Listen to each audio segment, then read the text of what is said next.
Olá! A nossa conversa de hoje é sobre uma ideia que mexe com a gente, sabe? Vamos desafiar aquele pensamento de que a nossa vida, a nossa saúde e até o nosso tempo aqui na Terra já estão totalmente definidos. Será mesmo que é assim? Vamos mergulhar numa perspectiva que coloca a responsabilidade bem nas nossas mãos. E para começar, já vamos direto ao ponto com essa frase, que é bem forte. Não seja um suicida disfarçado. Uau! É provocativa de propósito. A ideia aqui é que, às vezes, sem nem perceber, a gente pode estar encurtando a própria vida simplesmente por negligenciar o nosso corpo. O nosso roteiro aqui é bem claro. Primeiro, a gente vai entender uma crença muito comum e os efeitos dela. Depois, vamos olhar para uma outra perspectiva, vinda de textos antigos.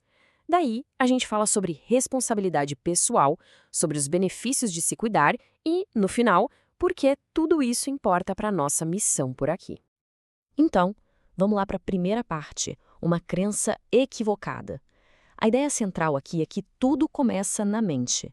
É um pensamento ou uma crença que, se estiver na direção errada, pode criar um efeito dominó bem negativo para a nossa saúde.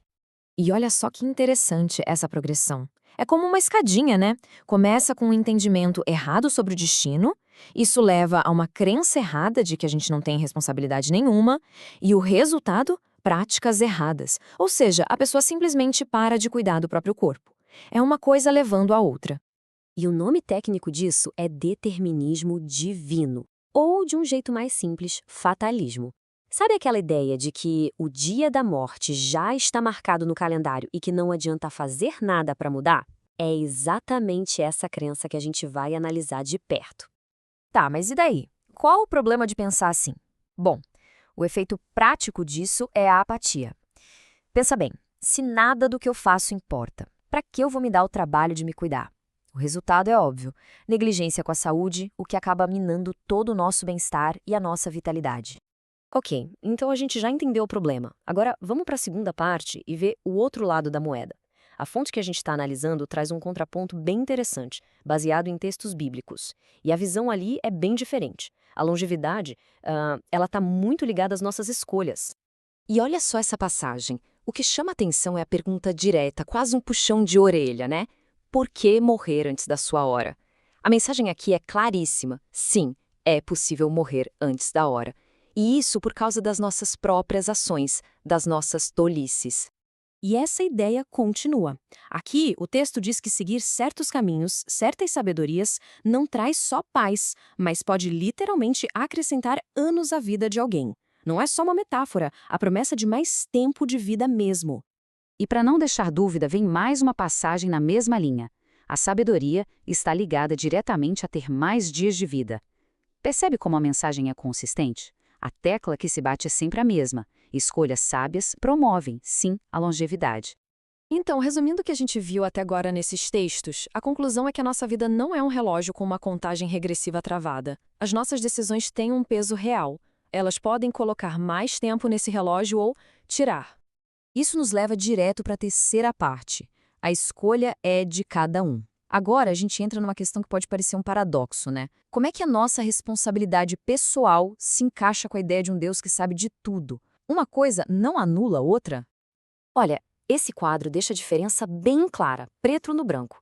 De um lado, a crença fatalista. Ah, meu dia já está marcado, então nada que eu faça vai mudar. É uma postura passiva. Do outro lado, a crença na responsabilidade. Opa, minhas escolhas contam sim. Eu tenho um papel ativo nisso.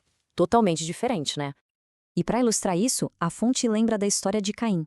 A advertência que ele recebe é basicamente: olha, o impulso ruim está aí, querendo te pegar, mas você precisa dominar ele. É uma afirmação muito forte sobre a nossa responsabilidade de controlar as próprias ações. E aqui tem um ponto fundamental. O fato da gente poder escolher não anula a soberania de Deus. Pelo contrário, é como se a nossa liberdade de escolha existisse dentro das regras do jogo que ele criou. E nesse jogo, as nossas escolhas têm consequências de verdade. Beleza, e isso nos leva para um outro ponto super importante na quarta sessão: mais vida, melhor vida.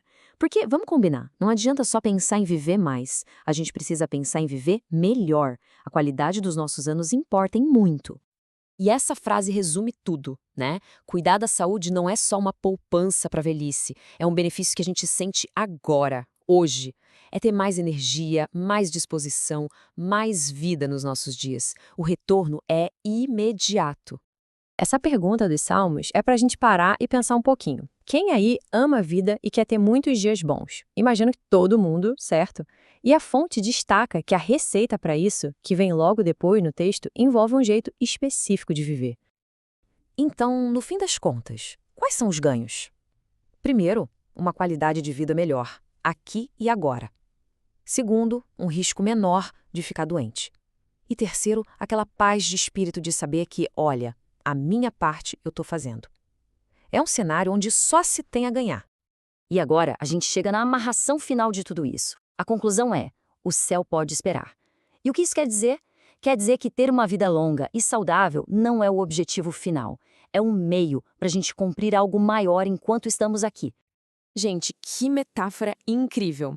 Pensa no nosso corpo como um cavalo. E a gente tem uma mensagem importante para entregar.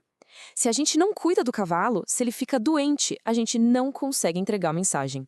Simples assim. Negligenciar o corpo é sabotar a própria missão.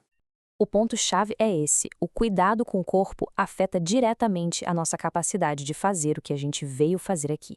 E a fonte vai além, dizendo que é justamente esse trabalho, essa mensagem entregue, que vai contar lá na frente, na eternidade. E para fechar, fica essa pergunta no ar. É um convite para reflexão. Se essa recompensa eterna depende do nosso trabalho aqui, o que cada um de nós está fazendo com o seu templo? A forma como a gente trata o nosso corpo revela muito sobre quanto a gente valoriza a nossa própria missão. E como vimos, a escolha tem consequências. Para agora e para o depois.